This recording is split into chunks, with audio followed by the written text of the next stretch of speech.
Good evening, everyone. So today we are going to talk about topic 10. Just to situate ourselves a bit, is anyone here for the first time today? We have a few people joining us for the first time. We are engaged in a project that is somewhat like a reading group where we hold a lecture each week on a chapter from this book. The intention is to make this author more widely known. It is a wonderful book. My idea was to take the books I enjoyed most in my life and create series about them. I have already done this with Gibran's The Prophet, covering all the chapters. For those who are curious, all the chapters are already available on YouTube. And the first chapters of this book as well. Up to chapter 6, the lectures I gave on this book are already on YouTube. So I ask you all to help spread the word. An excellent way to share our work is to send the link to the new Acropolis channel on YouTube. You can send it to a friend by email, WhatsApp, or any other means. There we have many fascinating resources. We offer more than 100 free lectures on the internet, all of them thought-provoking. Sri Ram, an author who passed away in the last century in 1973, was an Indian author, though not a Hindu in the religious sense, a great philosopher. He approached many aspects of human life with both delicacy and depth, at times delving into the metaphysical. So, since people tended to have some difficulty when reading his works, I thought I will do a lecture on each chapter to try to make it more accessible, simpler, and to awaken people's interest in this author. Because there are certain things that are truly precious, and yet we may go our whole lives without ever discovering them. Often we read trendy books that are somewhat irrelevant, meant only for entertainment, while there are excellent books that could genuinely make a difference in our lives. Now, it is a somewhat challenging read, and I hope that these lectures will help you to successfully engage with this reading and that it may be as enriching for you as it was for me. He is a truly remarkable philosopher. Today I enjoy summarizing the topic we will see. I have already mentioned to you that this is my favorite topic in the book. I am very fond of poetry. And this topic, which is topic 10, the Song of Life, presents things in a very poetic way. His idea is based on certain fundamental premises. In fact, all philosophy begins this way. First of all, the universe is not chaos, it is cosmos. There is meaning in experience, not only for human beings, but for all beings. In other words, we are not here by chance. There is a purpose. There is a message behind the scenes of life. So it starts from the principle that this message not only exists, but that life is endowed with intelligence, meaning, and an objective, which is unity. All things emerge from and return to unity. Versus unum, moving toward the one, and it is possible, since human beings are also endowed with intelligence, for us to discover this meaning. He can engage in a profound dialogue with life and make life entirely pedagogical, learning at every moment. His contact with other beings, the connection he establishes through love, beauty, and deep bonds, is not simply an emotional interaction. It is a very profound exchange of content. It is as if you imagine that we have a great puzzle before us. And each time you come to deeply know something or someone, it is another piece of that puzzle you have found. So it is a piece of unity that you have recovered amidst the multiplicity. And you no longer separate, no longer divide. One who has truly understood the heart of another, that bond cannot be broken. Hence that idea, so often misunderstood today, that love is eternal. This love is eternal. It is as if, in a certain way, you incorporate the other person's point of view, their vision of the universe. You make it a part of yourself, and yourself a part of them. There is no way for this to be undone. It is because we, by interpreting love as passion, believe that love is simply fleeting. It is that playful debate I often mention to you between Vinicius de Moraes and Plato. Because Vinicius de Moraes says that love should be infinite while it lasts. And Plato said that the infinite is not love. Evidently, the two were speaking about different things. Passion is meant to be fleeting, after all. It is a form of entertainment, sometimes lasting longer, sometimes less so. There is nothing wrong with that, or perhaps there is, depending on the context. However, it is not love. Love would be something far beyond that. Love contains within itself a very deep level of understanding of the mysteries of life. Love is a mystery. It is a way of penetrating the mystery of oneself and of the other. So it is based on these principles. When he speaks of the Song of Life, imagine this. Although it may not be a very original image, but imagine life as a great symphony. And each one of us had intimately hidden within ourselves a note that must be played. It must be brought to the surface and combined with all the others, so that this melody can deliver its message, so that it can fulfill that performance, that movement it is meant to fulfill. So discovery, first of all, is to show the world who you are, and secondly, through what you are, to uncover the mystery of the other. And the other is not just another human being. It could be a plant, it could be an animal, it could be anything. And for him, he works a lot with Plato's idea. Things do not exist in the material world unless they have a model in the world of ideas. An essence, from a stone to a planet. There is an essence, there is an idea that generated them. And things evolve in order to correspond to the idea that created them. Do you understand this? I always give that classic example of the carpenter who made this blessed table. He imagined a very perfect table. If he's not very skilled, the table does not turn out so perfect. But he has an ideal. As he perfects himself as a carpenter, the table becomes more and more like that idea. It's more or less like this, as if we were ideas from a plan that you might call the spiritual plane, or the plane of ideas as you prefer, and all of us as shadows pursue that perfect idea that generated us. That would be evolution. To develop originally and etymologically meant to unroll. It comes from those papyri. Did you know that? They were rolled up and there was a hidden message inside. You had to unroll it to read what was inside. We are like rolled up papyri. We must open up to see what message exists within us. This act of opening and reading beings means for Sri Ram to listen to the song of life. And he says that, well, if you are an artist, you might hear it as an actual song. If you are a poet, you might hear it as poetry. Between us, have you never dreamed? Dream consciousness sometimes plays some interesting tricks on us, doesn't it? Have you never dreamed of a melody that once you wake up, you simply cannot reproduce in any way? But in your dream, you were truly enjoying it and found it beautiful. What these classical philosophical traditions say is that when you see something truly beautiful, forgive me, the person who created it did not actually create it in the strict sense. They were a bridge, a decoder of that beauty into human language. But beauty exists in itself. It would exist even if human beings did not. So if you were, say, a great musician, perhaps you would know how to translate that into notes. I, for example, have dreamed of a song that I would have loved, but now I remember nothing of it. At that moment, if I had known musical notation, I would have transcribed it. I lost it. Perhaps a great musician could have done that. So these things would exist on a plane from which they are reflected here. And our role as beings who possess a more advanced mental form of consciousness would be to go beyond appearances, depth and inner life, to go beyond appearances, to go backstage and listen to the song of life. He says the person who makes a difference is the one who has heard the song of life. Life has delivered its message to them. And now they can teach someone, they can educate, they can educe. Which is also something, wow, it's truly fascinating, everyone. There is so much to consider. I keep restraining myself from making too many connections with you, because otherwise we would end up with a 2-hour lecture, and our time is somewhat limited. He says that only someone who can educate, that is, education is representativity, only someone can educate another. This is based on Plato, on the Platonic theory of education. If you are conscious of something that in the other person lies dormant, you embody that which is absent in them, a higher, nobler consciousness. Do you understand? You represent a consciousness that is absent in them, a spiritual consciousness, as if that consciousness were present. In other words, a good educator guides a person as they themselves would, if they were more mature, as they would guide themselves. Thus, the educator leads this being to awaken on higher planes.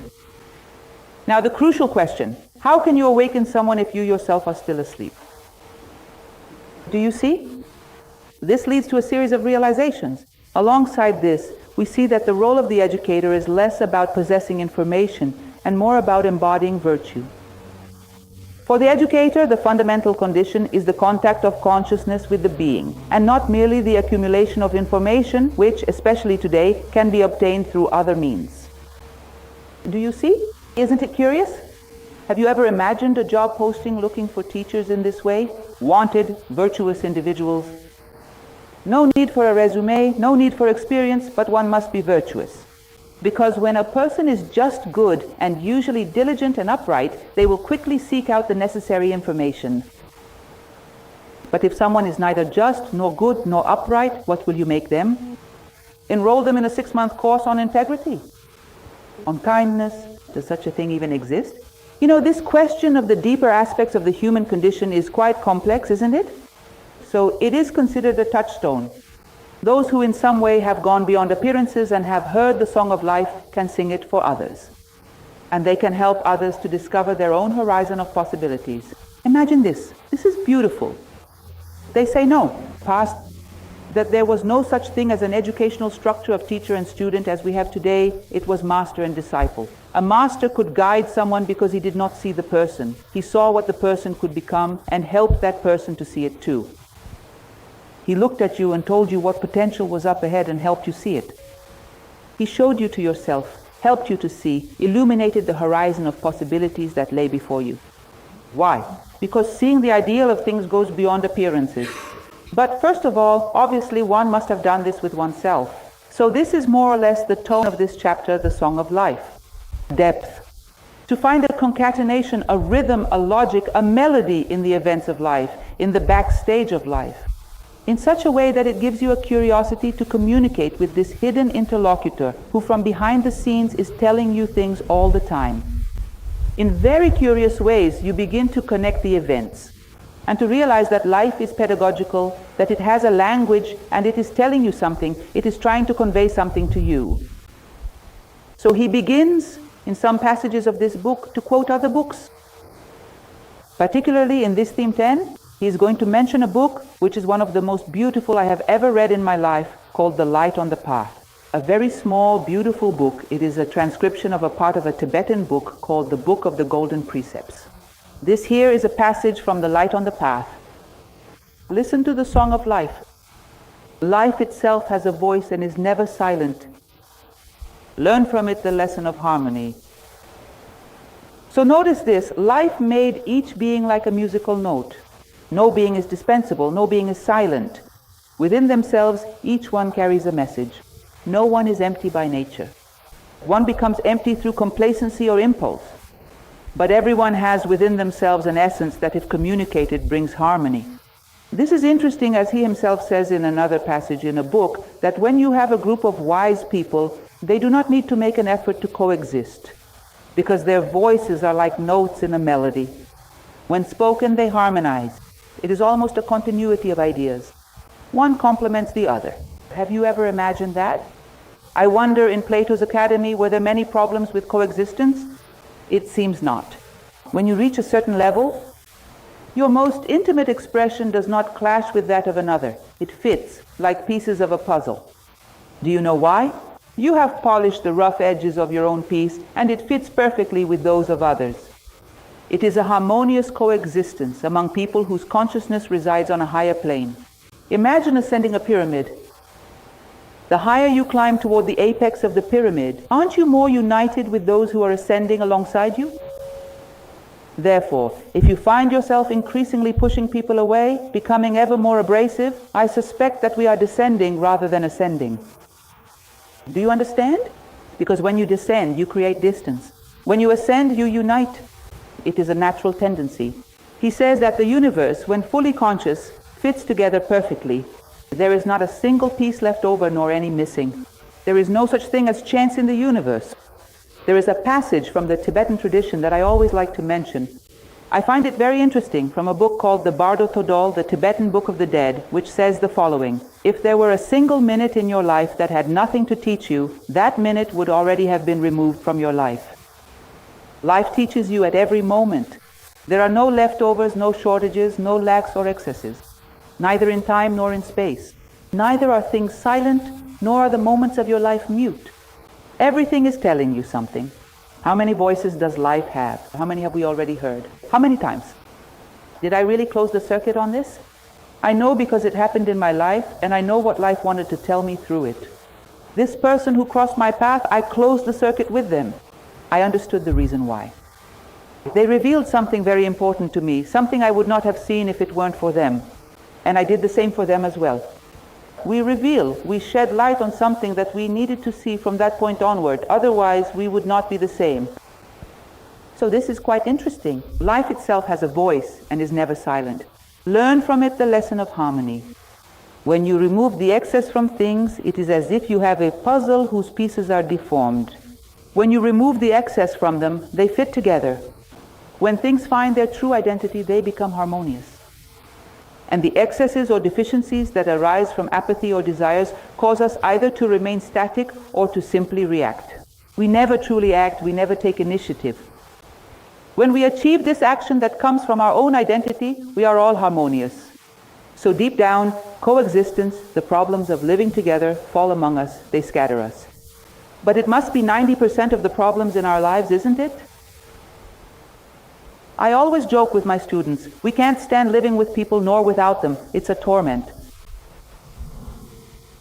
90% of the problems in our lives come from this, directly or indirectly. Coexistence problems are a lack of identity. Oh, that's annoying to hear, but it is. It's boring, but it's true.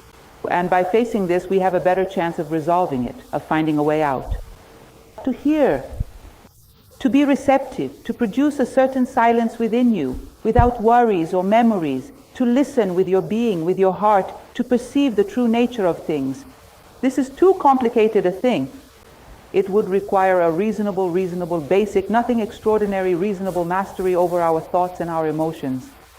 If we pause, a very important thing that Sri Ram often emphasizes is that we must from time to time stop the scene, stop the celebration to observe ourselves. To observe the mechanism by which your thoughts and emotions operate so that you can depolarize from them and gain some mastery over them. Because they are tools, they are not you. Just as my legs carry me here and there in this room. I know what my legs are and I know who I am. I am the conductor, they are the vehicles. Thoughts and emotions are the same. And when we achieve a certain depolarization from them, we have the possibility to exercise some control. How can anyone engage in deep reflection if the mind never stops chattering for even a minute? Which of you can make it stop? Be honest. It doesn't stop. It's like a truly broken sound system, a wild thing going on in here. Professor Michel Echenique, who brought New Acropolis to Brazil, used to say that our mind chatters so much that we step into the shower and don't even feel the water. Or perhaps at times you find yourself needing to go back to the bathroom, retracing your steps in order to carefully examine the bristles of your toothbrush, just to check and make sure if you actually brushed your teeth earlier. What exactly were you doing while you were doing that? Between us, it's really just idle chatter, isn't it? It would be quite interesting and perhaps even enlightening if, first of all, we could somehow develop and maintain a certain degree of mastery and control over our emotions and our mind in order to truly cultivate a sense of serenity, tranquility, and inner silence within ourselves. So that we could go beyond our paranoias, our mental fixations, and see things as they truly are without projections. That we could look out the window, be able to see a bird flying or a person passing by humming on the street, small things, and begin to reflect on them without making these things a reflection of ourselves. I was mentioning to you that song by Caetano Veloso, where he says that Narcissus finds ugly what is not a mirror. Remember? We look at things and they become our own portrait. They are projections, projections, projections. Nothing of myself.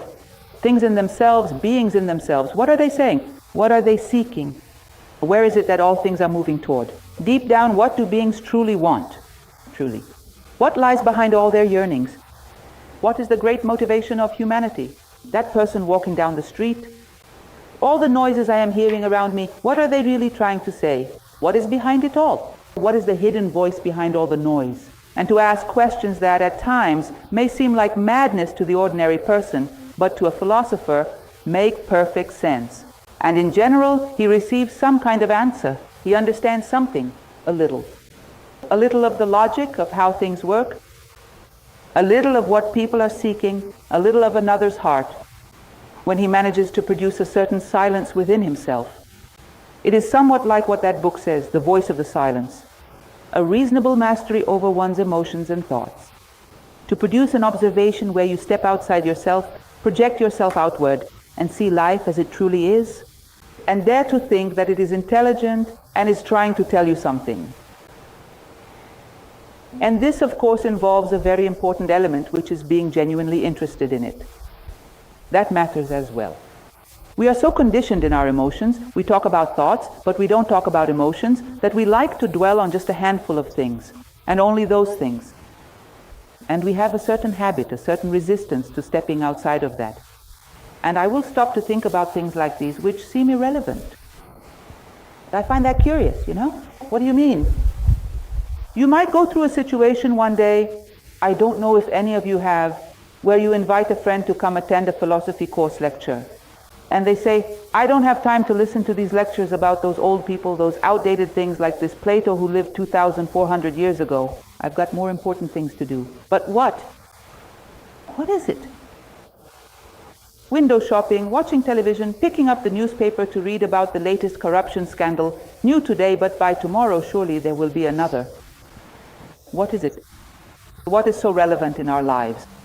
If we had a hierarchy of priorities, we would realize that there is nothing so truly relevant in our lives. We would need to cultivate a genuine interest in more meaningful things that justify our lives as a whole. Consider that the worries occupying our minds today, will any of them matter in 10 years? Will any of them have any significance in our lives? If 10 years are enough to erase all our interests, imagine an entire lifetime. Well, Plato lived 2,400 years ago, and the things he said have not faded away, so they must be more important. They must hold greater relevance. We will see what it is. Let us consider breaking this vicious cycle of interests, which is usually tied only to pleasurable survival and not much more. So let us be silent and perceive the true nature of things. The ideas we have about things prevent us from seeing the things themselves. Worries and interests create an inner deafness, blocking the messages that life offers. So, as I have already mentioned to you, we have a tendency, first of all, to receive a multitude of information throughout our lives, information given to us by our families, by culture, and by the historical moment in which we live. Then you carry that baggage as if it were the absolute truth. And from that baggage you look at things. And you look already with the intention to either like or reject them. In other words, you already have ready-made answers for questions you haven't even asked yet. And this prevents you from truly seeing things as they are. I shared with you the story of a person who was bitten by a dog as a child. From that moment on, any toy poodle that appears before her is seen as a dangerous, devouring monster. She projects an image, a trauma. She does not see the poor toy poodle for what it is. To her, it is a monster. And this image is already formed in her mind before the poodle even appears. The poodle is merely a canvas onto which she projects a concept that is already established. This may sound playful, but many things in life work this way. Do I like it or not? Why? I don't know. Perhaps it's something carried over from other lifetimes, a natural aversion. But natural aversion is simply emotional complacency. You have been conditioned. And if you have been conditioned, and if this conditioning is not good for you, you could reconstruct it.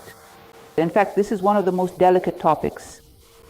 Whenever I address this in philosophy courses, people react, and sometimes they react negatively. To pause and consider that what you like, what you reject, may have nothing to do with your true self. Deep down, it does not.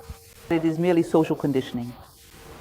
Perhaps if you had been born in another country, in another family, at another time, you would like and reject different things. So much so that throughout your own life, you do not remain in the same place. Social conditioning. You like or dislike this, that, or the other thing. And what is most curious is that sometimes people unite around these interests, which are so fleeting, aren't they? A young couple in love. Oh, I love this movie at the cinema. Me too. I love this dessert. Me too. I love traveling to this city. Me too. We are soulmates. 10 years from now, neither of them likes those things anymore. They have drifted in different directions. This is not profound. They are merely whims, things that have been absorbed. Who you truly are in general has very little to do with any of this. In other words, we would need to dive deep and nurture a vital curiosity to discover this mystery that lies within us. Why do I like this? What kind of reaction does this evoke in me that I believe benefits me? What are the foundations of this liking and this rejection, or of this opinion I hold about things? Did this originate from within me, Or was it a ready-made software that I simply absorbed? So he will say that we would need to break through this inner deafness that we have produced, this software, this life. Everything is programmed and predetermined. There is nothing left to think about. There is nothing more to ask.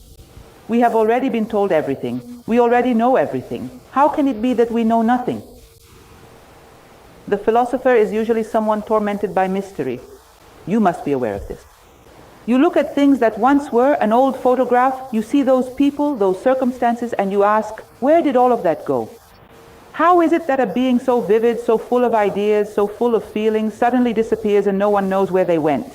What is life? What is death? Where did all these things come from? Where did they go? Why does time exist? What is this? A philosopher sleeps and wakes with the mystery. They want to know, they need to know. It is part of their essential happiness. In other words, they ask deeper questions. They do not remain merely on the surface. And there were these messages from life. Life is a succession of events, but it is also a flow through beings, transforming them and manifesting its message. And it is proposing a completely different idea. Imagine if I ask you, tell me about your life. Do you know what you will say? A story. In such and such year I was born.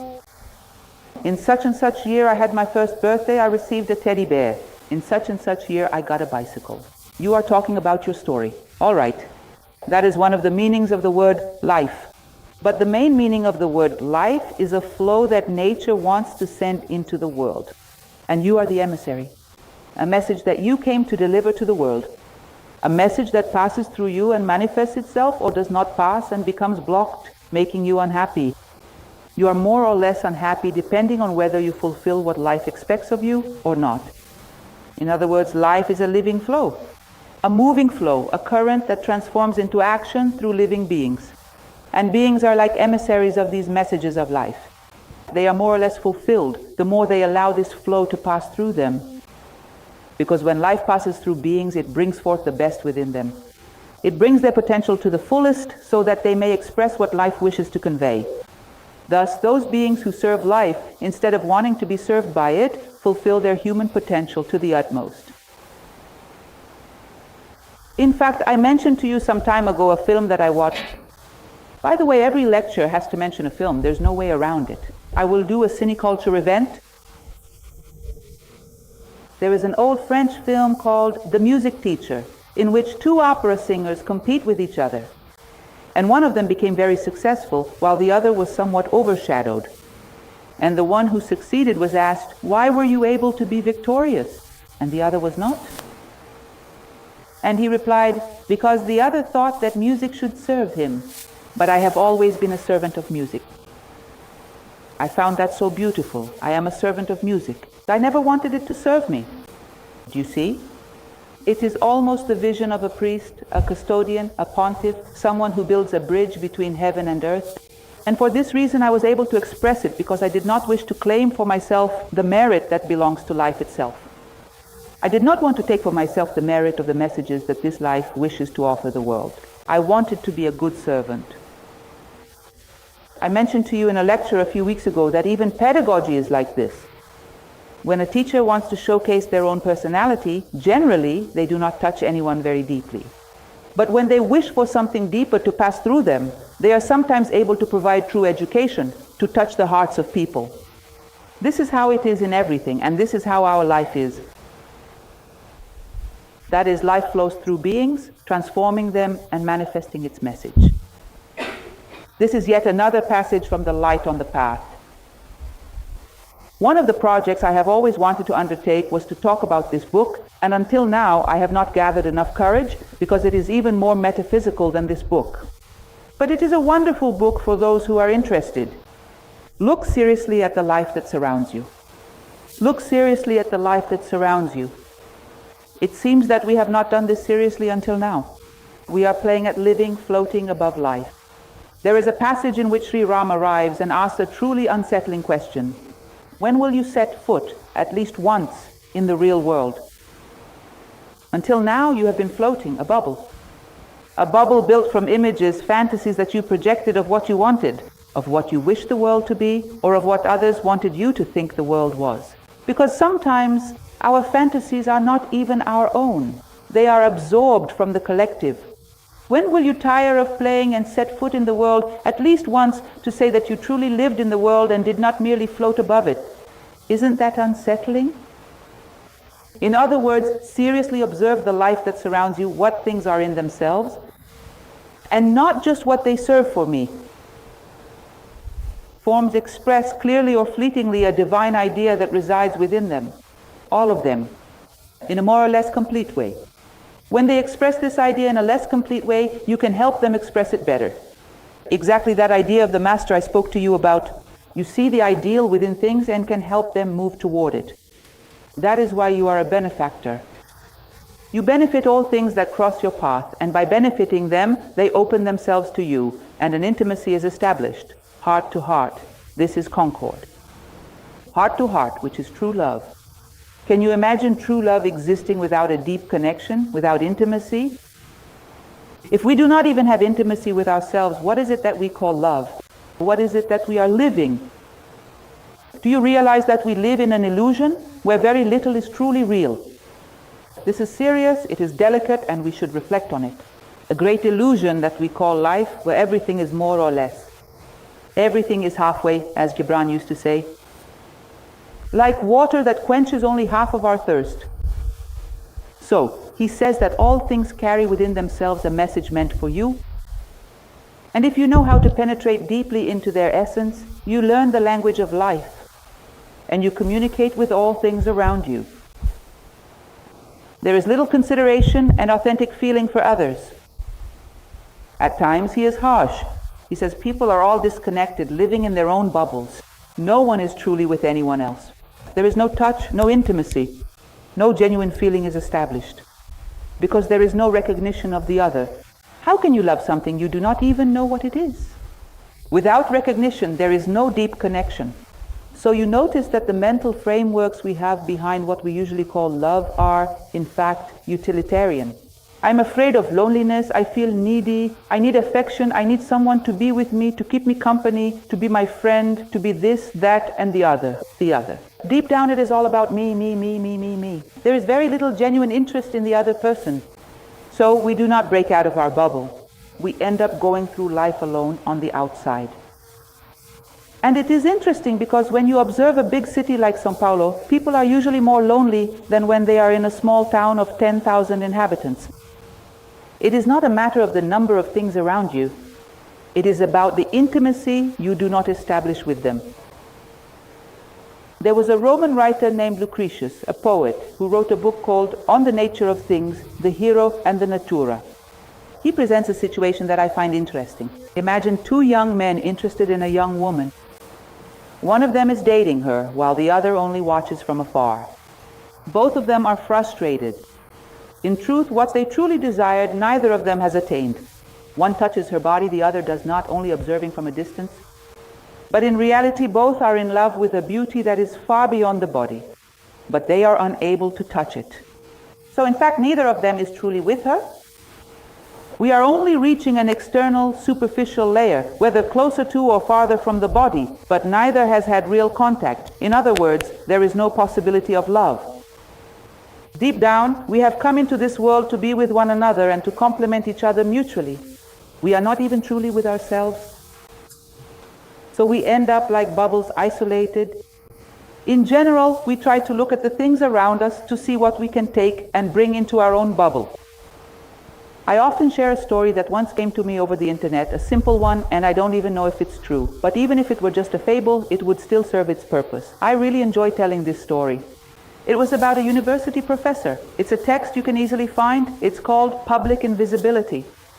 The university professor decided to take a sabbatical and left, saying he was going to travel abroad. And he managed to get a job as a street cleaner in the department of the university where he worked. He showed up with his cap, fully dressed in uniform as a street cleaner, and people did not recognize him. After a few months, he wrote this text. Do you know what it is? People didn't recognize me because they didn't look at me. Because a street cleaner is treated as if they were a chair, a wall. I became invisible. No one cares. A street cleaner. So they didn't look at me. He said it's an astonishing thing. It's as if you have left the world of people. They treat you like an object. They don't see you. They didn't recognize me because no one looked at me. Why would anyone look at the face of a street cleaner? Do you see? And this was an experience where I don't know what conclusion he reached, but for me it was very useful because I found it very interesting, very imaginative. We don't look at things for what they are. We only look at things that can serve us in some way. Utilitarian, we keep cutting things into pieces and taking only what I will bring into our own bubble, without any intimate, heartfelt connection to anything, without intimacy, without a perception of the other's nature. And since there is no perception of the other's nature, there is no sharing. Because when we are deeply with someone, something of yours is shared, and you and that person, it's as if you become something greater together, a synthesis. From that encounter, you incorporate things from that being and they from you. Therefore, that's why love cannot be undone, because it's as if the other being, wherever they may be, is always a little with you. That is why love becomes eternal. So what is it that we call feelings? When we are so isolated, trapped within selfishness, so isolated, trapped within fears, within interests, a small world around us. I told you in a previous lecture that this very book, the Bardo Thodol, is a tough book. I recommend you read it when you find yourself in that cycle of emotional outbursts. Because it is a book that feels like a cold shower. Immediately it shows you that death exists, that you will not escape it. So the personality receives an electric shock and says, well, let me quiet down because I truly am a mortal being and will have an end. He speaks about death all the time, addressing it in a very harsh and profound way. It is one of humanity's classic books, the Bardo. And it says that just as we have days and nights, this is the Tibetan belief. I'm not here to proselytize ideologies. Understand that, well, I am a philosopher. But they say that just as we have days and nights, times for action and times for rest in nature, spring, summer, autumn, winter, in our lives, life and death would be more or less like that. Death would serve as a period of rest in Tibet. The tradition is Buddhist. If you believe in reincarnation, it is a period of rest so that you may return to act on another day. And when you are sleeping, you are not with anyone, you are alone. So this sleep, they say, between one life and another is solitary. We are living the only chance we have to be with one another, and we waste it. Do you see? At this very moment, we are living the only chance to truly be with each other, and we constantly waste it. I found it very painful when I read this, because we truly do waste it. And he presents this as something precious, as something very special. So that's it. There is little consideration and authentic feeling for the other. The mind provides sensations for the small self, and it uses beings and things. It uses them in a utilitarian way. Everything is utilitarian. We are isolated. Life exists for itself and not for our gratification. I spoke to you about that concept of Kantian respect, where he says, respicere, to look once more, to know how to see, to look at things and see them in themselves and not for what they serve for me. In other words, if I did not exist, would this being exist, and what would its meaning be? And not simply what use it has for me. What I will do with this, what utility does it have for me? That old phrase from Tolstoy that I always quote. There are those who walk through a forest and see only firewood for their own fire. No, things in themselves. What are they? What purpose did they come to fulfill in the world? How can I help them ascend to the next step in their evolution? When I was in Egypt, something that caught my attention, which I found very curious, is that Egyptian temples have steps that are this small. In other words, sometimes you get the impression that you are not actually climbing. It feels as if you are walking on a flat surface. As if, in order to ascend, you had to take small steps and proceed with great care so as not to cause abrupt ruptures. Imagine thinking about all the things around you and lifting them up to a slightly higher step, just a little one, like this. Making a difference in the lives of beings, lifting them up just a little bit. And not wanting to turn others into something similar to yourself, but rather within what they already are. Lifting them to a higher step, closer to their own ideal. And doing this with everything that crosses your path. You realize that according to what these wise ones say, if you make this your philosophy of life, it becomes almost automatic. As you move through places, that's it, the place is there. A small adjustment and it's already a little better than it was before you passed by. A small gesture, like holding the elevator so it doesn't close on someone rushing in, it's already a little bit better. Always this initiative, from here to there, even if it's something small. No, if I can't transform people into wonderful beings, then I do nothing. Well, we don't change that quickly, because we expect this from others. So this kind of intervention, in the sense of lifting things up, is what we should be thinking about in life, in the direction of each thing, and not just to bring things closer to ourselves. The direction in which each thing moves closer to its ideal. That would be to benefit the world, to become a benefactor. A person should find in non-mechanical qualities, intelligence, love, beauty, and so on, the true meaning of life that is so often sought. These are instruments for the expression of life. When a person, as in the old story I've already told you, stops looking at things and asks, what use is this to me? They begin to look at things and ask, how can I serve this? By placing themselves in service to life, they begin to maximize their tools, because now they have a worthy cause. It is remarkable, for example, what a mother is capable of doing out of love, isn't it? It is impressive what a person is capable of doing for something they love. They begin to enhance abilities they never imagined they possessed. And when we serve nature, when we love life and serve it, we become more capable, gaining intelligence, willpower, imagination, creativity, and incredible abilities. It sharpens our tools, and it brings our human potential to its highest expression. You will realize that no one else can do this. Between us, does someone who goes through a conventional educational process, years and years, perhaps a university degree, a postgraduate course, necessarily come out more intelligent, more loving, with a greater capacity to generate beauty and harmony? Does this really happen? Does a person become more generous because they have studied for years and years, because they have a diploma? Or more harmonious? If our educational process is not teaching this, where would we learn it? Isn't this important? Why isn't it taught? Why isn't it set as an example? Why isn't this given value in life? This is the element, this is what we came for, the most precious element we have to conquer in life. It is what makes us make a difference. And it is said that we achieve this when we break through the barrier of selfishness a little and put ourselves at the service of life. To lift everything, even just one small step. Then we begin to express these non-mechanical qualities. They are not merely skills.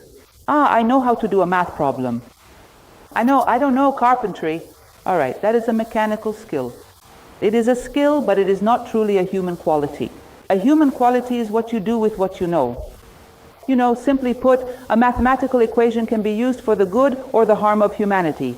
Have you ever noticed that the men who caused great harm to humanity historically, were they well or poorly informed? In general, they were well informed. In other words, mechanical skills are means. The ends are always human qualities. These are what fulfill us and make a difference in the world. They are instruments for the expression of life. We are instruments for the expression of life. What have we already expressed of life? To have the courage to look and say, well, I haven't expressed much, great. And to begin from where we are. To become aware and not be afraid to realize that we have done little. Because this is a moment, scorched earth is not a bad thing. It is a foundation for building good and solid things. At least you are no longer in the bubble. I've never had such a deep love before. It's wonderful that you noticed, because now you can have it. Do you see? This is a characteristic of philosophy, not being afraid of realization. Now that I have seen, I can begin to have it. And even if it is something this small, it is already worth my life. It has already made a difference in the world.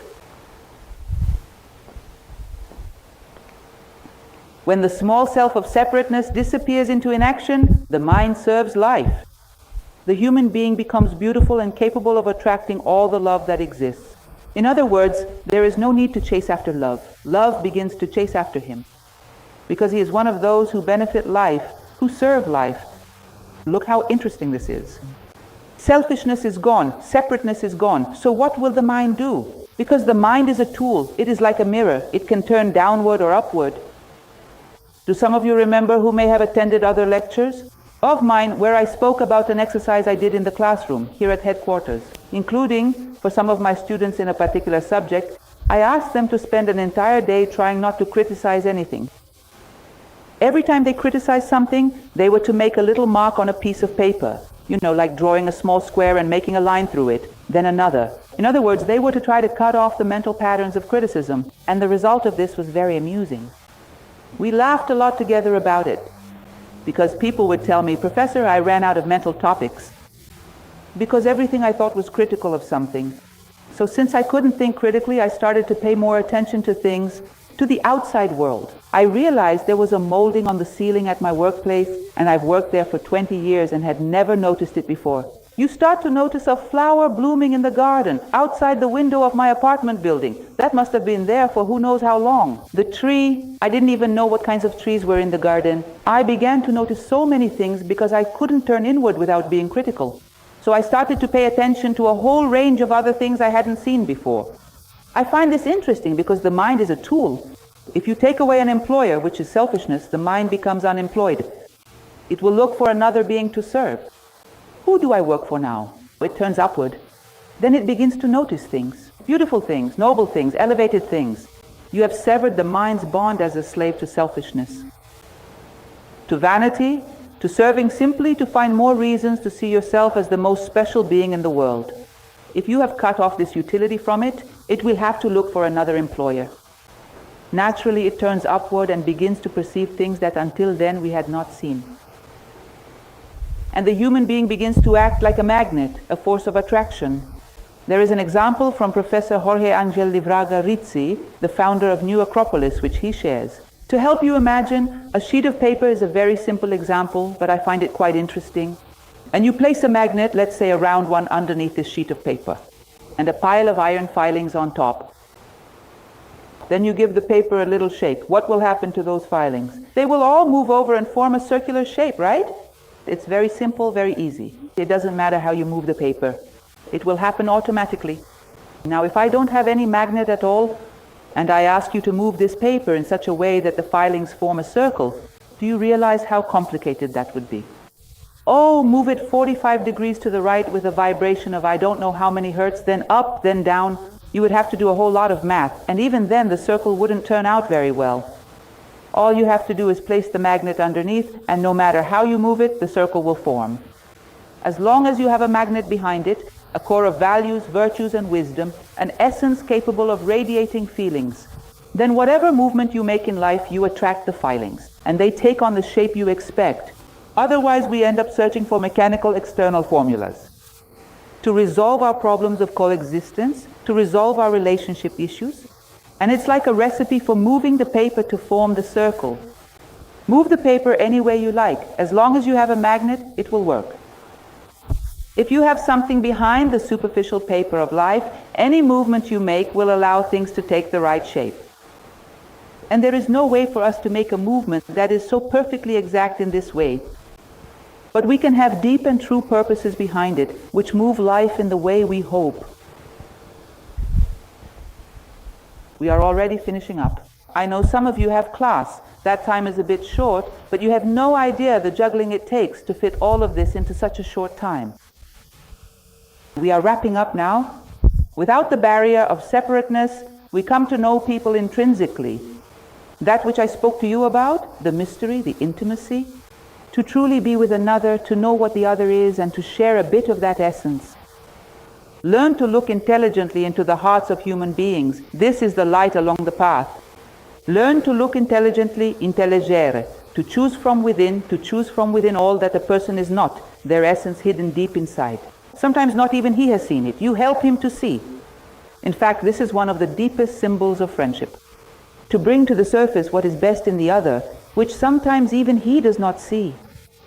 Every form of deep feeling is a revelation of the good in the other, which you are only capable of when you also do it within yourself. A revelation of the good in all things.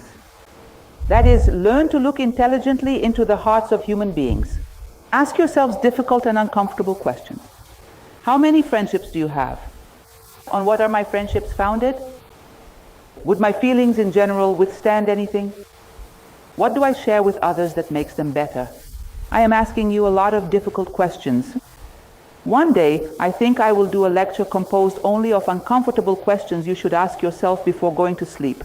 It might cause terrible insomnia, but it's worth it. It's worth it. Negative and sensitive purity. Only with it can we hear the hidden melodies of life. It allows us to understand and know how to deal with obstacles. This idea of negative is a concept from Sri Ram, which I have already mentioned to you. It is about denying the cage so that consciousness can take flight. Deny your identification with this little pile of organic matter, thinking that this is all you are, when in truth you can be present in all things. It is the denial of this limited and selfish foundation that allows consciousness to free itself and expand. Go far beyond and be able to penetrate the heart of things, to hear the music of life, to understand the meaning of life. We cannot leave this place without understanding why we came here.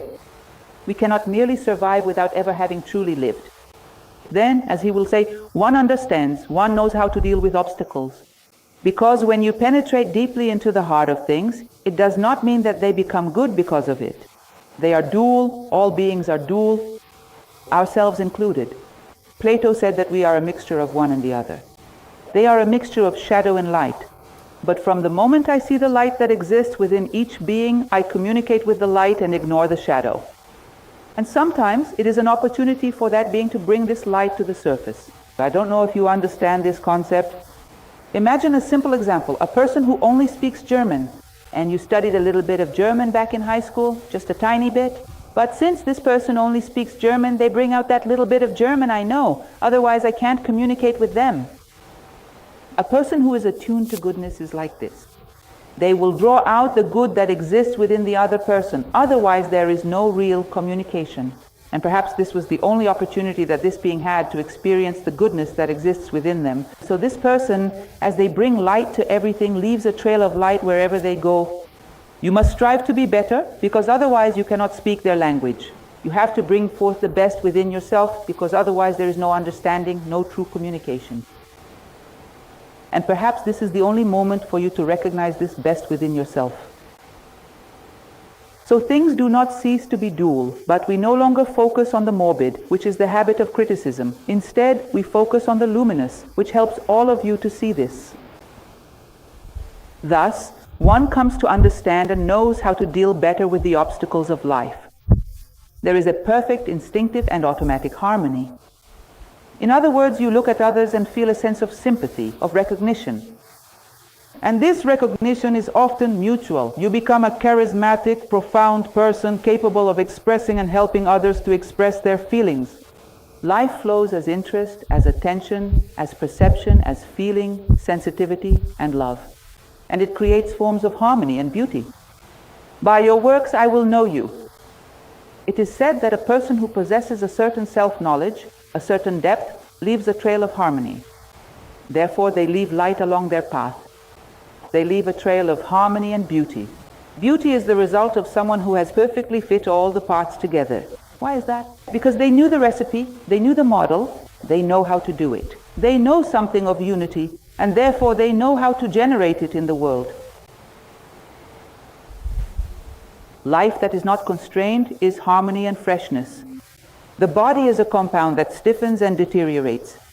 So this is the theory of Plato's imprisoned soul. The body is like a cage, which at a certain point grows old, the lock rusts, but the prisoner inside is a pure, timeless essence, always longing to see through the bars, to glimpse something beyond, to find a greater meaning in all of this. I also told you in one of these lectures about Professor Michel Echenique, who brought New Acropolis to Brazil. He has since passed away, and he was a fantastic person. He spoke of those prisoners who leave marks on the wall of their cell, making a notch for each day. He would say that this is very important. This person wants to remember that there was once a time when they were not there, because they do not want to lose hope that one day they will no longer be there. Do you see? Because if a person forgets this, they may come to identify with the cell as if it were the only possible world. It is important for us to remember that one day we were here and one day we will be here no longer. In other words, this material existence is not all that we are. It is just a moment, an experience. We are more than that. And we must not lose sight of the fact that we are capable of more than this. And the body inevitably, like this cage, like this cell, ages and deteriorates.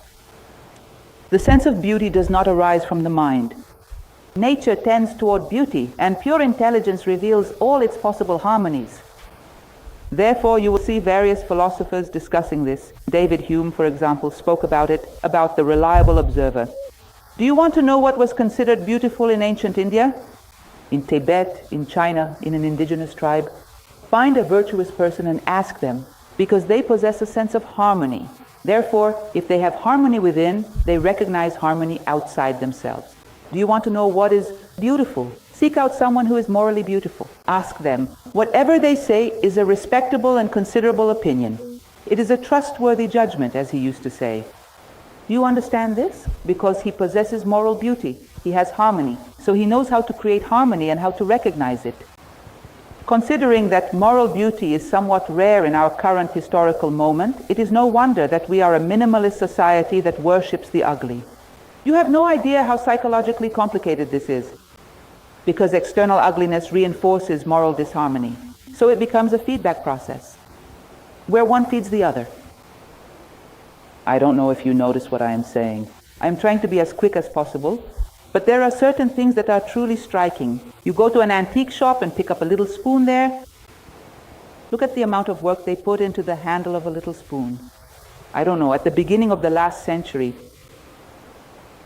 in the corner of a wall, in a house, everything. Today, everything is minimal, just enough effort. Form follows function. Everything is straight, simple, as objective as possible. There is no reason to beautify. Things only need to be utilitarian. They don't have to be beautiful. And then we end up using one another, because if everything is just utilitarian, then everything is just utilitarian. We live in a very harsh world, very minimalist, very simplistic. And one of the ways to educate humanity toward harmony is to coexist with beauty. This is a controversy that is quite present in our current times. This laziness of people to create beauty and how it psychologically harms the generations that are coming. A harmonious person morally, their path is naturally one of beauty. You have probably seen people who sometimes have a very simple home, live in a modest little house, and yet have a wonderful garden, everything tidy, everything clean, where you feel an immense sense of well-being just being there. Sometimes you find yourself in a place with much greater material luxury, and yet it does not give you that same sense of well-being. Because obviously those who do not possess harmony cannot give harmony. You cannot give what you do not have. Well, continuing on. Every living thing carries its own message. It is the voice of life that can only be expressed through it. So do not forget. Who am I? I am a message that I must deliver to the world, a message the world is waiting for, needs, and that I also need in order to fulfill myself. What is my message? What is my mystery? That allows me to communicate with the mystery of all things. In other words, realize that this kind of mindset, this philosophy that Sri Ram speaks of, does not allow you to believe in chance, because otherwise life becomes flat, superficial. There are no backstage layers. It requires you to believe that life has a backstage, and that there something is waiting to come to the surface, longing to emerge. Our role is to help this beauty come forth. And for that it is necessary to believe in it and to understand it. Examine your own heart with the utmost seriousness, for it is through it that the light arises which can illuminate life and make all things comprehensible to your eyes. So your heart is like a lighthouse in the middle of an ocean. Through it, you illuminate all things and make them all understandable. Deep feelings, the will to understand others, the belief that life holds a mystery worthy of being understood, these illuminate and reveal the same landscape in an entirely new way. Try walking attentively and with a desire to understand through a place you pass by every day in a distracted state. You will have the impression that it is not the same landscape, not the same place. You unveil what lies behind appearances, and it begins to make sense and to become beautiful. To recognize harmony, disharmony, and their consequences. It is a path that leads to the end beyond all human experience. We then recognize what is light and what is shadow. We hold hope for all beings. We invest in the light and help that light to become whole. We reveal a little of the things of life. Forget the path of the human being. We came here for this. Imagine that a person A practical situation for you to visualize. A person you know very well, and you know how they are when they are themselves. At a certain moment, this person is not themselves.